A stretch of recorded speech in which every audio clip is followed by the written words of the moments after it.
السلام علیکم ورحمۃ اللہ وبرکاتہ۔ سب تعریفیں رب تعالی جل شانہ کے لیے ہیں، جس نے زمین و آسمان کے اور اس کے اندر کے پورے نظام کو بنایا، مجھے آپ کو تمام انسانوں کو بنایا، اور ہماری ہدایت کے لیے رب تعالی جل شانہ نے انبیاء علیہ الصلوۃ والسلام کا سلسلہ شروع فرمایا، اور سب سے آخر میں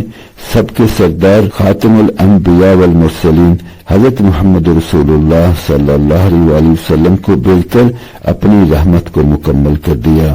اللہ رب العزت نبی مکرم صلی اللہ علیہ وسلم پر لاکھوں کروڑوں اربوں خربوں لا تعداد اور لامحدود اور ہمیشہ درود و سلام ہماری طرف سے بھیجتے رہے، اور آپ صلی اللہ علیہ وسلم کے درجات کو بلند سے بلند تر کرتا چلا جائے، اور آپ صلی اللہ علیہ وسلم کے آل اولاد، آپ کے ازواج، آپ کی بنات اور آپ کے اصحاب کو رب تعالی جل شانہ ان کے شایان شان رتبے اور مرتبے عطا فرمائے۔ آج جس موضوع پر بات چیت مقصود ہے وہ ہے اسلام میں فقراء اور مساکین کی عظمت اور فضیلت۔ مسند ابن حبان جلد 16 صفحہ 436 پر حضرت عبداللہ بن عمر رضی اللہ عنہما سے روایت ہے، نبی مکرم صلی اللہ علیہ وسلم نے ارشاد فرمایا، قیامت کے دن جب تم لوگ جمع ہوگے تو اس وقت اعلان کیا جائے گا، اس امت کے فقراء اور مساکین کہاں ہیں؟ اس اعلان پر وہ کھڑے ہو جائیں گے، ان سے پوچھا جائے گا تم نے کیا اعمال کیے تھے؟ وہ کہیں گے ہمارے رب، آپ نے ہمارا امتحان لیا، ہم نے صبر کیا، آپ نے ہمارے علاوہ دوسرے لوگوں کو مال اور حکمرانی دی۔ اللہ تعالیٰ فرمائیں گے تم سچ کہتے ہو۔ آپ صلی اللہ علیہ وسلم نے ارشاد فرمایا، چنانچہ وہ لوگ جنت میں عام لوگوں سے پہلے داخل ہو جائیں گے، اور حساب کتاب کی سختی مالداروں اور حکمرانوں کے لیے رہ جائے گی۔ مسند احمد جلد 2 صفحہ 177 پر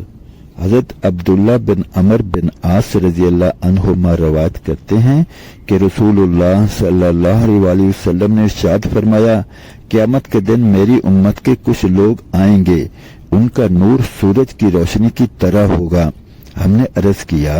اللہ کے رسول صلی اللہ علیہ وسلم وہ کون لوگ ہوں گے؟ ارشاد فرمایا، یہ فقراء مہاجرین ہوں گے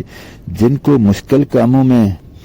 آگے رکھ کر ان کے ذریعے سے بچاؤ حاصل کیا جاتا تھا۔ ان میں سے جس کو موت آتی تھی اس کی حاجت اس کے سینے میں ہی رہ جاتی تھی، انہیں زمین کے مختلف حصوں سے لا کر جمع کیا جائے گا۔ مستدرک حاکم جلد 4 صفحہ 322 پر نبی مکرم صلی اللہ علیہ وسلم کی ایک دعا منقول ہے، جس کو حضرت ابو سعید رضی اللہ عنہ روایت کرتے ہیں کہ رسول اللہ صلی اللہ علیہ وسلم کو ارشاد فرماتے ہوئے سنا، یا اللہ مجھے مسکین طبیعت بنا کر زندہ رکھیے، مسکینی کی حالت میں دنیا سے اٹھائیے، اور میرا حشر مسکینوں کی جماعت میں فرمائیے۔ مالداری اور بہادری کی وجہ سے اپنے آپ کو دوسروں سے بہتر سمجھنے کی غلط فہمی کو دور کرنے کے لیے ایک خوبصورت روایت بخاری شریف حدیث نمبر 2896 موجود ہے،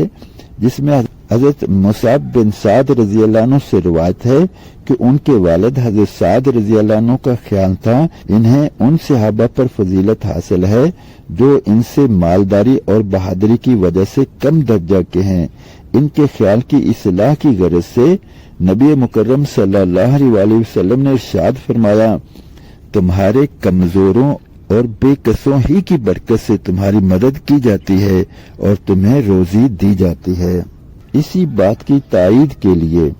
ابو داؤد شریف حدیث نمبر 2594 موجود ہے، جس میں حضرت ابو درداء رضی اللہ عنہ فرماتے ہیں، میں نے نبی مکرم صلی اللہ علیہ وسلم کو یہ ارشاد فرماتے ہوئے سنا کہ مجھے کمزوروں میں تلاش کیا کرو، اس لیے کہ تمہارے کمزوروں کی وجہ سے تمہیں روزی ملتی ہے اور تمہاری مدد کی جاتی ہے۔ بخاری شریف حدیث نمبر 6448 میں حضرت سہل بن سعد السعدی رضی اللہ عنہ روایت کرتے ہیں، ایک شخص رسول اللہ صلی اللہ علیہ وسلم کے سامنے سے گزرے تو آپ صلی اللہ علیہ وسلم نے اپنے پاس بیٹھے ہوئے آدمی سے پوچھا، تمہاری اس شخص کے بارے میں کیا رائے ہے؟ انہوں نے عرض کیا، معزز لوگوں میں سے ہے، اللہ کی قسم اس قابل ہے کہ اگر کہیں نکاح کا پیغام دے تو قبول کیا جائے اور کسی کی سفارش کرے تو سفارش قبول کی جائے۔ آپ صلی اللہ علیہ وسلم یہ سن کر خاموش ہو گئے۔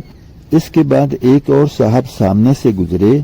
آپ صلی اللہ علیہ وسلم نے اس آدمی سے پوچھا، تمہاری اس شخص کے بارے میں کیا رائے ہے؟ اس آدمی نے عرض کیا، یا رسول اللہ صلی اللہ علیہ وسلم، ایک مسلمان فقیر ہے، اگر کہیں نکاح کا پیغام دے تو قبول نہ کیا جائے، کسی کی سفارش کرے تو قبول نہ کی جائے، اور اگر بات کہے تو اس کی بات نہ سنی جائے۔ آپ صلی اللہ علیہ وسلم نے ارشاد فرمایا، اگر پہلے شخص جیسوں سے ساری دنیا بھر جائے تو بھی ان سب سے یہ شخص بہتر ہے۔ اندازہ لگائیں کہ اسلام کتنی بڑی دولت ہے کہ ایسا مالدار جو ایمان نہ لایا ہو اور بہت ہی عالی شان مرتبے والا ہو، ان جیسوں سے دنیا بھر جائے، وہ ایک فقیر مسلمان کے برابر نہیں ہو سکتے۔ باقی مسلمانوں کے درمیان میں جو فقیر اور مساکین ہیں، ان کی فضیلتیں تو آپ نے سن ہی لی کہ رب تعالیٰ جل شانہ کے ہاں ان کی کیا قدر و منزلت ہے کہ بلا حساب وہ جنت میں جائیں گے۔ اور نبی مکرم صلی اللہ علیہ وسلم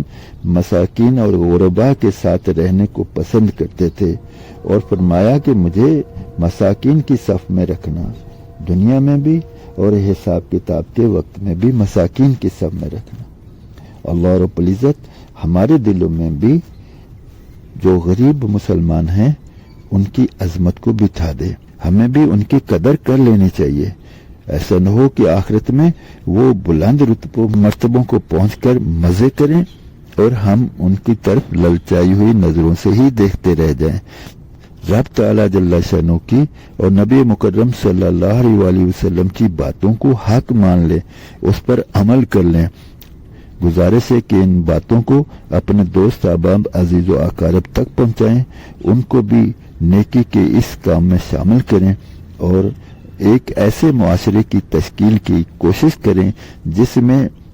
کوئی غریب ہو چاہے امیر ہو، بطور مسلمان کے سب برابر ہیں اور بطور انسان کے سب انسان برابر ہیں۔